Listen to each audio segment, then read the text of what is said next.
days after India and China reached an agreement to end the four-year-long standoff at the line of actual control, and 2 days after Modi-Xi bilateral on the sidelines of the BRICS summit in Kazan in Russia, the disengagement process has now begun at the two friction points of Demchok and Depsang. Times Now has accessed some exclusive details of how disengagement is taking place in a phased manner between both India and China.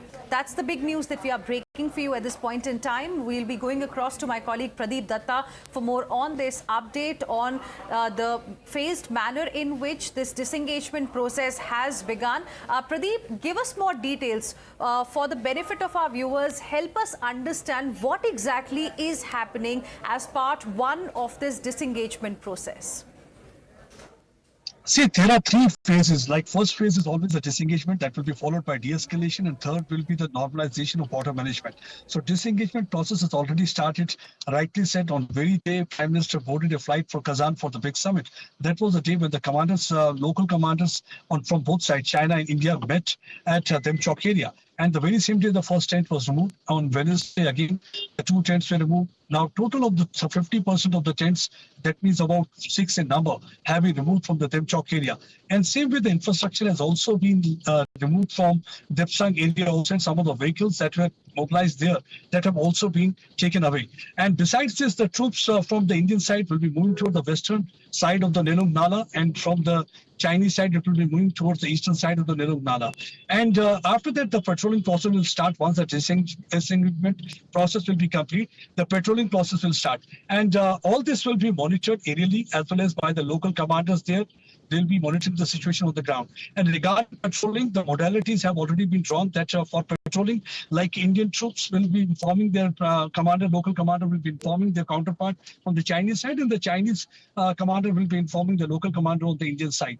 And there had been several bottlenecks, like there in the Depsang area, where earlier the patrolling was not allowed. Now, up to patrolling point 13, the India can continue with the patrolling once the disengagement process will be over. So it's going to be a big breakthrough in a sense, because a few months back, nobody would have imagined that such a breakthrough in the standoff can happen. But finally, from July onwards, one started getting wood feelers from both the sides that they are agreeing to certain things. And because there had been a communication open at both diplomatic as well as the military level. And this has really paved the way for this disengagement. And it is also going to script a new chapter so far as the geopolitics of the region is concerned. Because if you look at these two, I'll not call them the giants, they are the global giants having populations from more than 3 billion.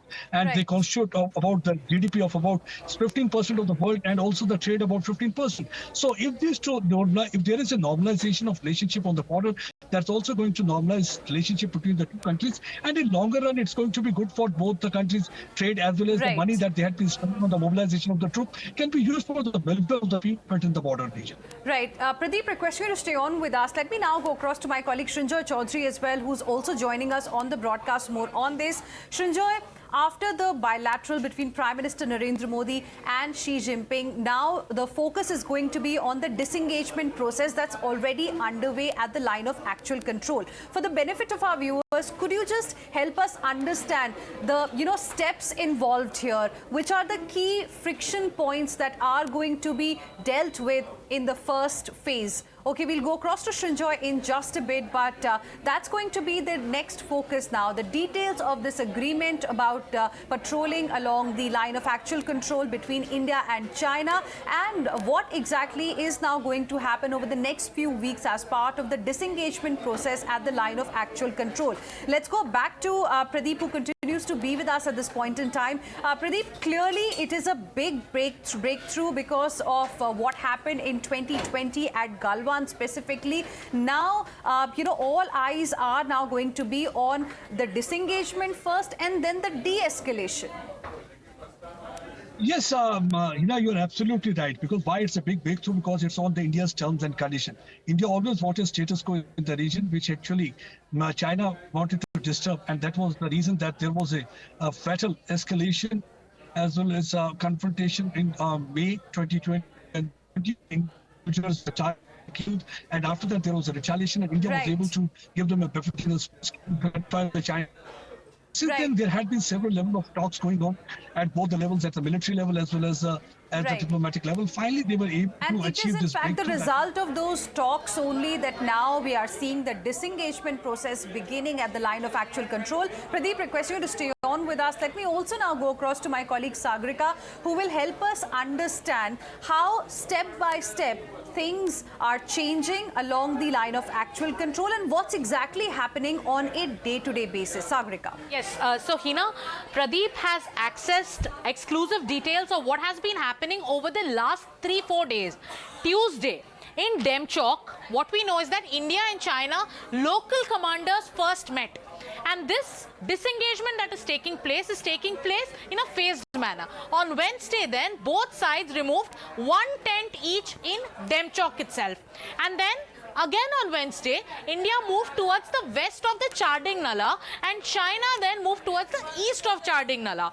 Then after that, yesterday, which is on Thursday, one was Demchok and the other friction point was Depsang. In Depsang on Thursday, 2 tarpaulin structures were removed in Depsang, and then again 2 vehicles also from both sides moved from the Depsang Plains. So these have been the friction points, and this is the kind of movement that have been seen between Tuesday to Thursday. This is what we've been seeing now. Let me tell you, Hina, in Demchok itself, there are about 10 to 12 tents, and in that area it has been decided that all these tents will be removed. So this is how it's looking like. 20% of the work so far has been done, and the focus is now going to be that slowly both sides will be doing this kind of a pullback that's now taking place. So 20% of the tents and infrastructure has been removed from both sides. Then let's also tell you 20% of the infrastructure has been removed in Demchok and Depsang. In fact, in Depsang, what we are getting to know, the latest input coming in from our sources is that 40% of the infrastructure or the temporary infrastructure over there has been removed. Then 20% of the work has been done in the Demchok area, and this happened on the night of October 24th, which was last night. And then a joint verification. This becomes very important. After this, a joint verification will take place by both sides on what kind of removal has happened. Right now, whatever is happening on the basis of mutual trust. This joint verification will be done after all these tents are removed. We are talking about the 12 tents, out of which 6 are out by this Friday. Today also one tent was removed. Then let's also tell you what else this verification will entail. After this, the verification that we are talking about, let's move the next point of this graphic. The verification we are talking about will be both aerial verification and physical verification. That process will begin after the tents are removed, after both sides talk to the local commanders, talk to each other and confirm, okay, we are discussing this, the tents have been removed, let's carry on. After this, every morning, like we are saying, there is a communication that's going on between the local commanders. They get on the hotlines, they talk to each other, and then local commanders also manage to meet once or twice in a day to talk about the disengagement roadmap. After this, no discussion though so far has taken place as per our sources on the buffer zones, the 4 buffer zones, including the buffer zone in Galwal. So no discussion so far has been taken here.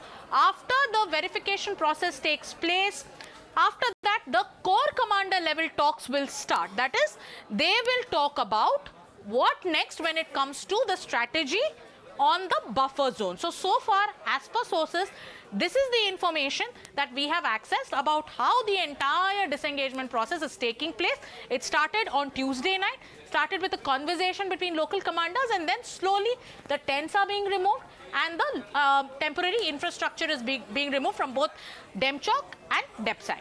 All right. Thank you very much, Sagrika, for joining us and helping us understand how the disengagement process has begun and sharing with us the entire blueprint, the agreement between India and China before the patrolling process could begin along the line of actual control as it used to be before 2020. Now, viewers, we have some latest inputs coming in on the Demchok and Depsang disengagement. As per sources in Demchok, 5 tents on each side have been removed. In Depsang, at least 40% of the temporary structures have been removed. That's the big news coming in. Talking about the removal of the tents in Demchok, 2 were removed by each side on Wednesday. 3 were removed by both the Indian and the Chinese side on Thursday. There are about 10 to 12 temporary structures and 12 tents on both sides which are set to be removed as part of the LAC patrolling pact between India and China. So that's the fresh update that we are getting for you at this point in time.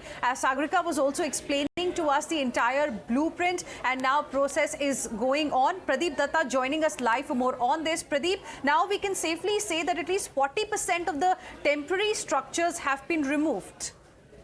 Yes, as already explained, the Sagri goes first. They are going to remove the structure, and after structure, there will be the patrolling process start, and that third phase will be soon that has been created. That's about 3 to 8. That's in the Gogra height and as well as in the Pangong and other areas. Looking after that level meeting, that will be followed by the Army Commander level meeting. That will be the last phase. Pradeep.